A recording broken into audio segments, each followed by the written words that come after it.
Hey folks, Doc here. It's kind of nippy outside. It's I don't know what the American equivalent is right now. I haven't done the conversion. Probably, I don't know, 24, 25 degrees. As you can see by looking around, winter is upon us. Yeah, that's right. Came in like a thief in the night and kicked our butts. Anyways, yeah, so it's starting to snow out here. Again, we already had a little bit, but it's starting to do it again. I got a suspicion that my Monday morning commute is going to suck tomorrow. But I just thought I'd take this opportunity to show you this weekend's acquisitions. Let's have a peek, shall we?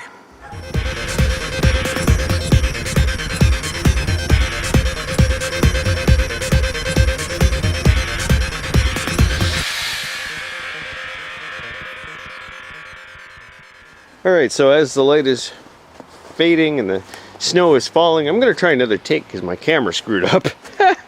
Anyways, alright, so amongst the parts that I got are these 26 by 12 by 12 Kenda executioners. They're a little bit worn, but there's still a good 3/4 of an inch or so of tread on them.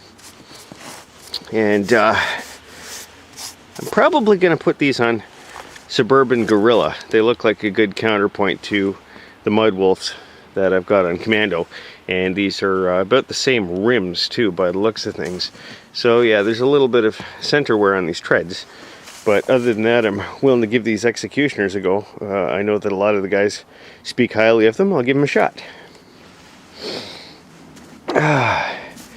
Now, got some transaxles here, starting with one of these MTD FNRs. That was actually the last one to go onto the trailer. I said, do you want this MTD FNR? And I'm like, okay. Anyways, yeah, I'll throw it on there. I'll crack into it one day when I'm bored and maybe see if I can come up with an alternate lock method for the folks that have these things. Or goof off with it or something. Maybe I'll build some kind of goofy go-kart thingy and, you know, steal a page from Redneck Computer Geek or something like that. Who knows? There's got to be a use for it. Over here, I've got a Peerless 820. It looked a lot more like an 820 15 minutes ago before this snow fell on it, but yeah, it's an 820.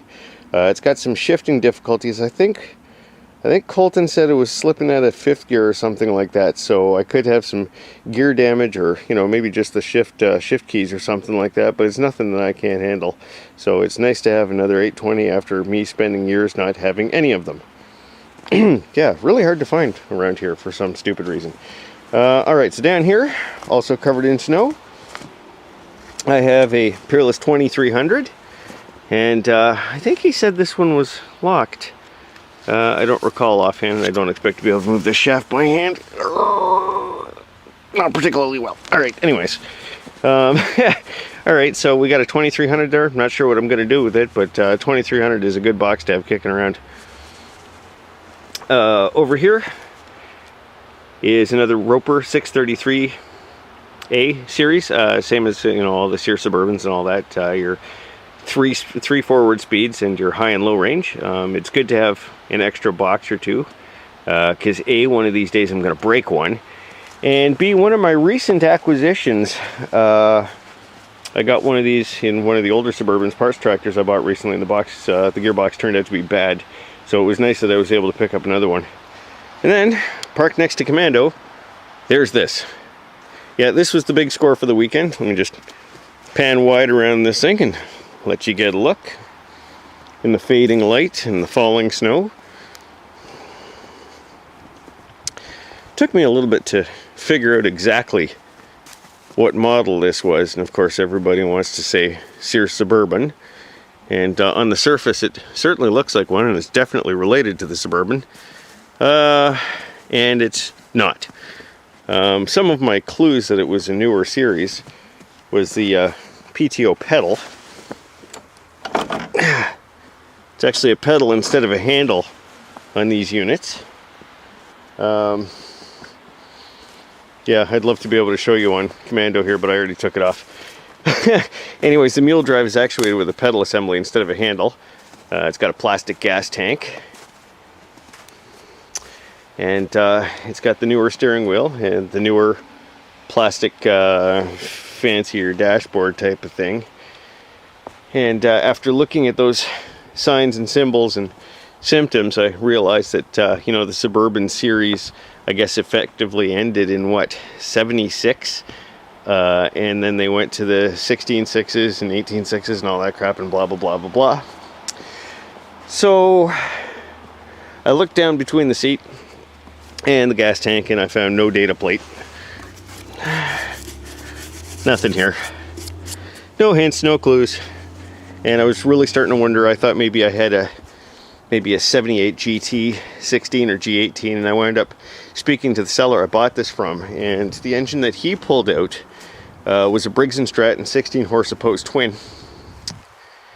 And I did a little bit more research, and I started to suspect that you know, maybe it was 78 or 79 Sears GT 16 or something like that, and the numbers off the Briggs suggested a manufacturer date of October 79.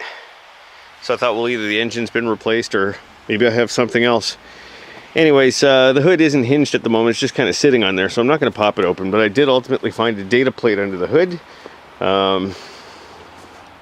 This is, so far, without completely running the numbers, this is actually a Roper 16T. And I'm going to guess it's a 1980. Like I said, the engine was manufactured in October of 79. So I'm going to guess this is a 1980 model. I'll have to run the numbers in full later. But there you go. This is my most recent Sears, air quotes here, acquisition. Haven't quite figured out what I'm going to do with her yet. But yeah, we've added an old Roper to the stable. How about that, eh? Yeah, let's just go ahead and kill that.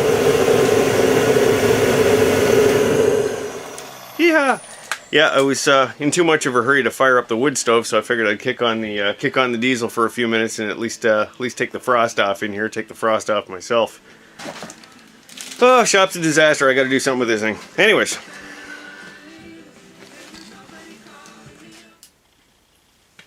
And turn the radio down even a little bit more so that YouTube doesn't come raining fire on me for some sort of copyright infringement that I didn't even know I was committing. Alright, so anyways, yeah, there's the goods that I picked up yesterday, and I'm glad I did it yesterday because the weather was better yesterday than today, and I had to drive for 2 hours and lose change in either direction to do it. And I wanted to throw out a shout out to Colton, the fella that I got this stuff from. Colton gave me a really good solid deal on the tractor and the extra transaxles and the tires and all that stuff. He did me a solid, man, he really did. He could have demanded a lot more. You know, the condition of the tractor is and you know, one of the transaxles at least is damaged. But that being said, you know, Colton knows damn good and well that this stuff still manages to fetch a premium price in these parts, and he still did me a solid, cut me a hell of a good deal. So, you know, I thanked him profusely and gave him a fistful of the stickers there and said, thanks, man, I owe you one. And yeah, I really appreciate it, buddy. You did me a solid. So while I'm trying to figure out what I'm going to do next, like I said, I got to drag my little snowblower in here and give it a little bit of a seasonal carb tweak. That's one of those machines that just, no matter how hard you try, it always needs a little bit of carburetor love. It's a titchy carburetor. It's a Toro CCR 3652 stroke snowblower with the 6.5 horse RTEC engine. It's a good engine. It's a good little snowblower, nice and lightweight and portable, and just good for doing the walkway or the little parking spaces for the cars. But it does tend to get a little bit crotchety sometimes. So I'm going to have to deal with that while I figure out what's actually going to occur in the garage next. I suspect it's probably going to be some more work on Fugazi, but you never know. I've got a couple of other ideas that I want to explore, and I want to explore them soon. In the meantime, I've just been kind of chilling out and watching the contest and biting my fingernails. Anybody that's voted for the Diesel Weasel so far, I thank you very much. So far, I'm holding a pretty steady lead, and if I can maintain that for the next 4 days or so, I'm golden. In the meantime, I'm still biting my nails because I take nothing for granted. But if I sweep this, I'm going to be a really happy camper, and I'm going to turbocharge it. I will keep my word, I promise. So, until next time, thank you for watching Sprocket's Garage, and tuning in and subscribing and sharing all that stuff, and take care of yourself.